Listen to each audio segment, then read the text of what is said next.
ಬಿಟ್ಟಿದ್ನೋ ಇಲ್ವೋ ಅವಾಗ ಉತ್ಪತ್ತಿ ಆಗಿರೋನು ಈ ಪುಣ್ಯಾತ್ಮ. ಆ ಭಗವಂತ ಇದ್ದಾನೆ ಅಂತ, ದೈವ ಇದ್ದಾನೆ ಅಂತ ಬಂದಿದ್ದೀವಪ್ಪ ಅಷ್ಟೇ. ಅಂದ್ರೆ ಇಲ್ಲಿ ಪುರ್ಲಳ್ಳಿ ಭೂತ ಇದ್ದಾನೆ ಅಂತ ಬರ್ತೀವಿ. ಕನಸ್ಗೂ ಬರ್ತಾನೆ, ಮನುಷ್ಯನಾಗೂ ಇರ್ತಾನೆ, ಹೆಜ್ಜೆಜ್ಜಿಗೂ ಮನುಷ್ಯಗೆ ಇರ್ತಾನೆ. ಎಲ್ಲ ಒಳ್ಳೇದಾಗತ್ತೆ ನಿಮ್ಗೆ, ಅದಕ್ಕೆ ನೀವು ನಡ್ಕೊಂತೀರಾ ಈ ಸ್ವಾಮಿಗೆ. ಕಷ್ಟ ಹೊಡಿತಾನೆ, ಅದರಿಂದ ಮಾಡ್ತಾರೆ ಸ್ವಾಮಿ. ಮಕ್ಕಳು ಮರಿ ಆಗಿಲ್ದರು, ಬೋರು ಬಾವಿ ಮಾಡೋರು, ಮದುವೆ ಶೋಭನ ಮಾಡೋರು ಎಲ್ಲ ಬಂದು ಕೇಳ್ಕೊಂಡು ಹೋಗ್ತಾರೆ ಈ ಅಪ್ಪನ. ಎಲ್ಲರಿಗೂ ದಾರಿ ಕೊಟ್ಟರು ಈ ಅಪ್ಪ.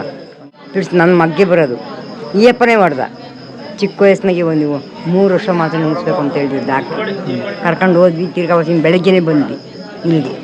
ಇಲ್ಲಿ ಬಂದಾಗ ನಾವೇನಂದು ಕೇಳಿದೆ, ಈ ಅಪ್ಪನ ಏನು ಕೇಳಿದೆ ಅಂದರೆ, ಅಪ್ಪ ನೀನು ನನ್ನ ಕಾಯಿಲೆ ಹೊಡಿತೀನಿ ಅಂದರೆ ನಿನ್ಗೊಂದು ಮರಿ ಕಡಿತೀನಿ ಅವ್ನ ಮಂಡೆ ಬಿಟ್ಟು, ನೀನು ನನಗೆ ಇವ್ನ ಕಾಯಿಲೆ ಹೊಡಿಸ್ಬೇಕು ಅಂದೆ.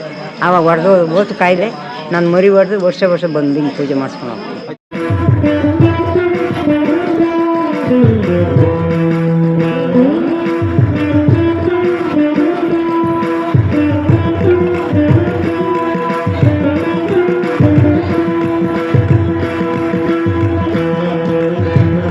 ಇಲ್ಲಿ ಏನಪ್ಪ ಅಂದರೆ ಹೆಂಗೆ ಮಲಗ್ತಾರೆ ಅಂದರೆ, ಇಲ್ಲಿ ಒಂದು ಕಷ್ಟ, ಒಂದು ಸುಖ, ಒಂದು ಒಳ್ಳೇದು ಕೆಟ್ಟದ್ದು ಅಂದ್ಬಿಟ್ಟು ಇಲ್ಲಿ ಮಾಡೋಕ್ಕಿಂತ ಬಂದು ಮಲಗ್ತಾರೆ. ಈ ಅಪ್ಪ ಕಷ್ಟ ಹೊಡಿತಾನೆ, ಅದರಿಂದ ಮಾಡ್ತಾರೆ. ಒಂದು ಯಂತ್ರ ಮಂತ್ರ ಒಂದು ಒಳ್ಳೇದಾಗಲಿ ಅಂತ ಬರ್ತಾರೆ, ಅಷ್ಟು ಮಾಡ್ಕೊಂಡು ಹೋಗ್ತಾರೆ ಸ್ವಾಮಿ. ಮಕ್ಕಳು ಮರಿ ಆಗಿಲ್ದರು, ಬೋರು ಬಾವಿ ಮಾಡೋರು, ಮದುವೆ ಶೋಭನ ಮಾಡೋರು ಎಲ್ಲ ಬಂದು ಕೇಳ್ಕೊಂಡು ಹೋಗ್ತಾರೆ ಈ ಅಪ್ಪನ. ಎಲ್ಲರಿಗೂ ದಾರಿ ಕೊಟ್ಟರು ಈ ಅಪ್ಪ. ಈ ಕುರಿ ಕಡಿತಾರಲ್ಲ ಅದೆಲ್ಲ ಏನಕ್ಕೆ ಅಡಿಕೆ ಮಾಡ್ಕೊಂಡಿರ್ತೀವಲ್ಲ, ಅಡಿಕೆ ಮಾಡ್ಕೊಂಡಿರ್ತೀವಲ್ಲ, ಇವಾಗ ನಮಗೆ ಸಂತಾನ ಕೊಟ್ಟರೆ, ಮಕ್ಕಳ ಸಂತಾನನ ನಾನು ಒಂದು ಕುರಿ ಕಡಿತೀನಿ ಅನ್ಕೊಂತೀವಿ, ಅದರಿಂದ ಕುರಿ ಕಡಿತೀನಿ ನಾವು. ಆಯ್ತು, ಈಗ ನಿಮ್ಮ ಜೀವನದಲ್ಲಿ ಯಾರ್ಯಾರಿಗೆಲ್ಲ ಒಳ್ಳೇದಾಗೈತೆ, ಏನೇನೆಲ್ಲ ಒಳ್ಳೇದಾಗೈತೆ? ಎಷ್ಟೋ ಒಳ್ಳೇದಾಗೈತೆ ಸ್ವಾಮಿ. ಮಕ್ಕಳಿಲ್ಲದಾಗ್ಯವೆ, ಮಕ್ಕಳಾಗ್ಯವೆ, ನೀರಿಲ್ದರಿಗೆ ನೀರು ಸಿಕ್ಕಿದೆ, ಬೋರ್ಗಳಾಗಿ ಬಾವಿ ತೆಗ್ಸಿ. ಇವಾಗ ಯಾರು ಬಾವಿ ತೆಗಿಯಲ್ಲ, ಮೊದಲು ತೆಗ್ಸೋರು ಕೇಳೋರು. ಇವಾಗ ಬಾವಿ ಯಾರು ತೆಗ್ಸೋರು, ಬೋರು, ಮದುವೆ ಇವಾಗ ಒಂದು ಪಿಡಿಸ್ಬೋದೈತಿ. ನನ್ನ ಮಗ್ಗೆ ಬರೋದು ಈ ಅಪ್ಪನೇ ಹೊಡೆದ. ಚಿಕ್ಕ ವಯಸ್ಸಿನಾಗೆ ನೀವು 3 ವರ್ಷ ಮಾತ್ರ ನಿಲ್ಲಿಸ್ಬೇಕು ಅಂತ ಹೇಳಿದ್ರು ಡಾಕ್ಟ್ರು. ಕರ್ಕೊಂಡು ಹೋದ್ವಿ, ತಿರ್ಗಾ ವರ್ಷ ಬೆಳಗ್ಗೆನೇ ಬಂದ್ವಿ ಇಲ್ಲಿಗೆ. ಇಲ್ಲಿ ಬಂದಾಗ ನಾವೇನಂದು ಕೇಳಿದೆ, ಈ ಅಪ್ಪನ ಏನು ಕೇಳಿದೆ ಅಂದರೆ, ಅಪ್ಪ ನೀನು ನನ್ನ ಕಾಯಿಲೆ ಹೊಡಿತೀನಿ ಅಂದರೆ ನಿನ್ಗೊಂದು ಮರಿ ಕಡಿತೀನಿ ಅವ್ನ ಮಂಡೆ ಬಿಟ್ಟು, ನೀನು ನನಗೆ ಇವ್ನ ಕಾಯಿಲೆ ಹೊಡಿಸ್ಬೇಕು ಅಂದೆ. ಆವಾಗ ಹೊಡೆದು ಓತು ಕಾಯಿಲೆ ನಾನು ಮರಿ ಹೊಡೆದು ವರ್ಷ ಬಂದು ಹಿಂಗೆ ಪೂಜೆ ಮಾಡಿಸ್ಕೊಂಡು ಹೋಗ್ತೀನಿ. ಅಜ್ಜಿ, ನಿಮಗೆ ಈಗ ಎಷ್ಟು ವರ್ಷದಿಂದ ಈ ಅಪ್ಪಂಗೆ ನಡ್ಕೊತಾ ಇದ್ದೀರಾ? ನಾವು ಚಿಕ್ಕ ಹುಡುಗರಾಗಿಂದ ನಡ್ಕೊಂತೀವಿ. ನಮ್ಮ ಅಪ್ಪರು ನಡ್ಕೊಂಬರು, ನಮ್ಮ ತಾತವ್ರ ಅಜ್ಜಿರು ನಡ್ಕೊಂಬರು. ನಿಮಗೆಲ್ಲ ಏನು ಒಳ್ಳೇದಾಗಿದೆ? ನಮ್ಗೆ ಒಳ್ಳೇದಾಗೈತಪ್ಪ.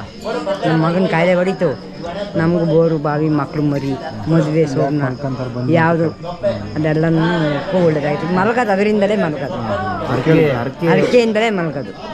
ಮಲಗಿದ್ರೆ ಏನಾಗುತ್ತೆ? ಮನೆಗೆದ್ದರೆ ನಮ್ಮ ಕಷ್ಟ ಹೊಡಿತಾನೆ ಬೆಳಗ್ಗೆ. ಹೌದಾ? ಅದರಿಂದ ಮಲಗ್ತೀವಿ ಸ್ವಾಮಿ. ನಮ್ಮ ಹೆಸರು ಗುರು ಅಂತ. ನಮ್ಮ ಇಲ್ಲೇ ಪಕ್ಕ ಸಿರಾ ತಾಲೂಕು ಕರಿರಾಮನಹಳ್ಳಿ ಗ್ರಾಮ. ನಾವು ಈ ದೇವಸ್ಥಾನಕ್ಕೆ ಸುಮಾರು ವರ್ಷಗಳಿಂದ ಹೋಗ್ತಾ ನೋಡ್ತಾ ಇದ್ವಿ ಜನಗಳನ್ನ. ಇಲ್ಲಿ ಪ್ರತಿಯೊಬ್ಬರಿಗೂ ಒಳ್ಳೇದಾಗ್ತಾಯಿದೆ. ಇಲ್ಲೆಲ್ಲ ಹರಕೆಗಳು ಇದ್ದಾವೆ. ಕೆಲವರು ಇಲ್ಲೆಲ್ಲ ಮಲಗಿದ್ದಾರೆ, ಸುಮಾರು ಜನ ಬರ್ತಾರೆ, ಮಲಗ್ತಾರೆ, ಅವ್ರ ಕಷ್ಟಗಳನ್ನ ಹೇಳ್ಕೊಂತಾರೆ, ಸ್ವಾಮಿ ಹತ್ರ ಬೇಡ್ಕೊಂತಾರೆ, ಮಲಗ್ತಾರೆ. ಒಂದು ರಾತ್ರಿ ಕಷ್ಟಗಳು ಹೊರಟೋಗ್ತವೆ. ಕೆಲವರಿಗೆ ಒಳ್ಳೇದಾಗ್ತೈತೆ, ಹಲವಾರಿಗೆ ಕಾಯಿಲೆಗಳಿಗೆ ತುತ್ತಾಗಿರ್ತಕ್ಕಂಥವ್ರು ಹುಷಾರಾಗಿದ್ದಾರೆ. ಈ ದೇವ್ರ ಪವರ್ಫುಲ್ಲು. ಪ್ರತಿ ದಿನವೂ ತಪ್ಪಲ್ಲ, ಪ್ರತಿ ದಿನವೂ ನಡೀತಲೇ ಇರುತ್ತಿಲ್ಲಿ. ಕೋಳಿ, ಕುರಿ, ಮೇಕೆಗಳು ಅಥವಾ ಏನೇನೋ ಅವ್ರ ಅರ್ಕೆಗಳು ಏನೇನಿದ್ದಾವೆ ಎಲ್ಲ ಮಾಡ್ತಲೇ ಇರ್ತಾರೆ.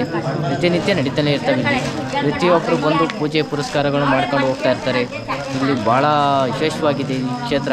ಪುರ್ಲಳ್ಳಿ ಭೂತಪ್ಪ ಅಂದರೆ ಇಲ್ಲಿ ಶಿರಾ ತಾಲೂಕಲ್ಲಿ ಒಂದು ದೊಡ್ಡ ಹೆಸರು ಮಾಡಿರ್ತಕ್ಕಂಥ ಕ್ಷೇತ್ರ ಇದು. ಇಲ್ಲಿ ಹಲವಾರು ರಾಜಕಾರಣಿಗಳು ಬರ್ತಾರೆ, ಸುಮಾರು ಜನ ಬರ್ತಾರೆ. ಇಲ್ಲೆಲ್ಲ MP MLAಗಳು ಬರ್ತಾರೆ, ಅವರೆಲ್ಲ ಬಂದಿದ್ದಾರೆ. ಎಲ್ಲರಿಗೂ ಒಳ್ಳೆಯದಾಗಿದೆ. ಬಿಟ್ಟಿದ್ನೋ ಇಲ್ವೋ ಅವಾಗ ಉತ್ಪತ್ತಿ ಆಗಿರೋನು ಈ ಪುಣ್ಯಾತ್ಮ. ನಮಗಿವಾಗ ಏನು ಹೇಳಪ್ಪ, ಗೊತ್ತಿರೋದೇನಿಲ್ಲ. ಆ ಭಗವಂತ ಇದ್ದಾನೆ ಅಂತ, ದೈವ ಇದ್ದಾನೆ ಅಂತ ಬಂದಿದ್ದೀವಪ್ಪ ಅಷ್ಟೇ. ಎಲ್ಲ ಬಿಟ್ಟು ಯಾಕೆ ಬಂದಿದ್ದೀಯ ಅಂದರೆ ಇಲ್ಲಿ ಪುರ್ಲಳ್ಳಿ ಭೂತ ಇದ್ದಾನೆ ಅಂತ ಬರ್ತೀವಿ ಅಷ್ಟೇ. ಯಾಕೆ ಆ ಪುರ್ಲಳ್ಳಿ ಭೂತಪ್ಪ ಅಂತ ಹೆಸರು ಬಂತು? ಯಾಕೆ ಬಂತು ಬೆಳೆಸ್ದ ನಾವು ಬಂದ್ವಿ ಅಷ್ಟೇ. ಯಾವ ನಿಮ್ಮದು? ನಮ್ಮದು ಮಧುಗಿರಿ ಕಡೆ. ಕನ್ಸಿಗೆ ಬರ್ತದೆ ಸ್ವಾಮಿ? ಕನಸ್ಗೂ ಬರ್ತಾನೆ, ಮನುಷ್ಯನಾಗೂ ಇರ್ತಾನೆ, ಹೆಜ್ಜೆಜ್ಜಿಗೂ ಮನುಷ್ಯಗೆ ಇರ್ತಾನೆ. ಕೊಡಪ್ಪ